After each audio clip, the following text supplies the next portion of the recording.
This comes to you with huge thanks to our show sponsor, RESI. RESI is the UK's leading architectural platform, bringing together everything that you need to design, build and finance your dream project. Whether you're looking to extend, renovate or even build from scratch, book a free consultation at resi.co.uk. Hello friends, welcome back to the final episode. It's episode 8 of series 4 of my Move IQ property podcast. Great to have you with me. I'm going to wrap up with just a little bit of a talk about trends in the property market. And having sort of come up with that title, I then realised that's quite a difficult title to talk about because how do you know it's a trend? You only know it's a trend when it's been a trend.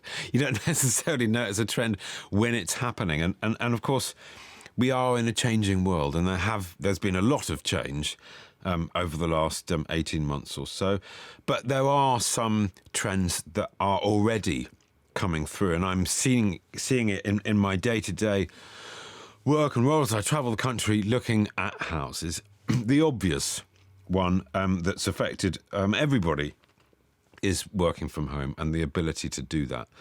And it's fair to say, when we've been out on the road filming, everybody is got in their mind, well, I need to be able to work from home. They may not have to work from home, but they need to be able to work from home, and they want to see that ability, that potential. So that is absolutely key.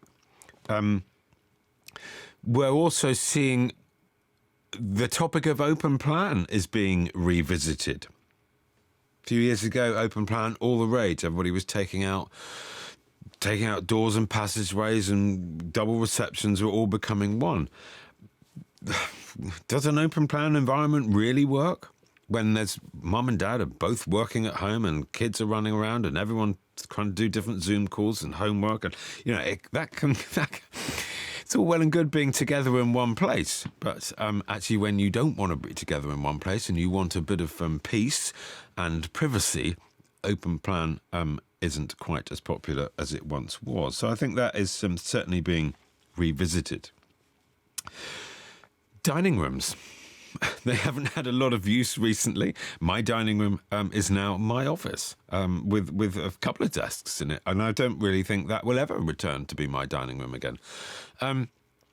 We haven't been able to entertain our friends, and that's been really tough, but we have had to use our homes for a far greater variety of reasons than ever before. And will that return? Of course, we're going to be able to have dinner parties and friends around and family around, and that's really important, and we all will relish the opportunity to do that.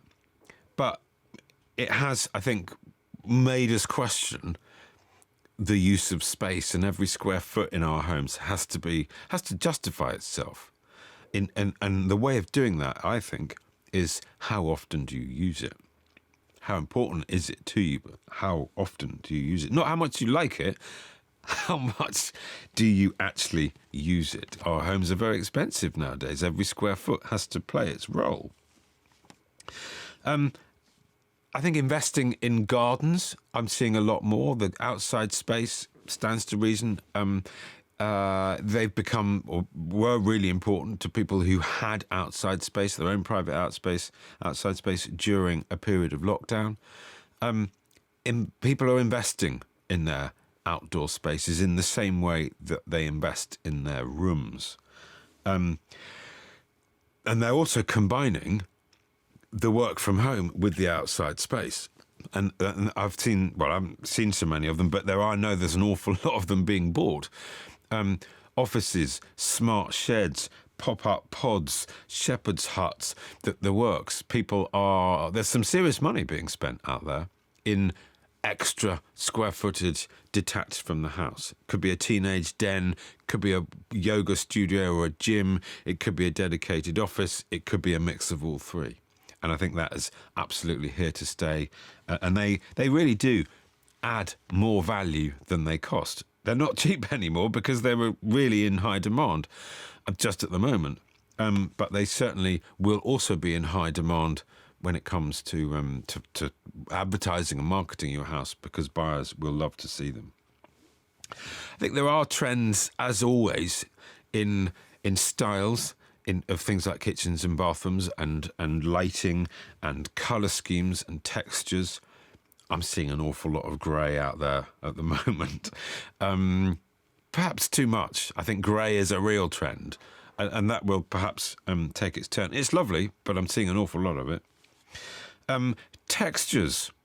I'm starting to see a lot more timber and wood finishes, which I feel I love. It gives real warmth and texture to a house. So that's great. I'm definitely seeing more of that. What I would just sort of flag is, if you're considering things like that, just be mindful of the style of the property that you're doing it to, because whatever you do needs to match. It needs to work with the property itself.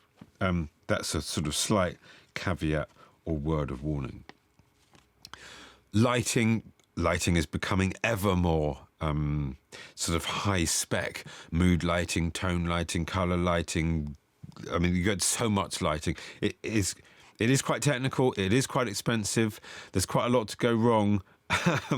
But when it works, it's beautiful, and it really can change the feeling and the sensation and the environment to a massive extent. Particularly, of course, nowadays when we have had to use each room, at different times of the day, and you want different lighting for whether it's a work from home or a gym or a dinner party or snuggled up on the sofa watching something on Netflix. It's really lovely to have different lighting. So there we have it. That's enough from me. That wraps up season 4. Thanks hugely to RESI for all of their support, and thanks to all of you for tuning in and sticking with it. I hope you found it useful. I hope you found it interesting. Best of luck, guys, and I will look forward to talking to you soon. Cheers.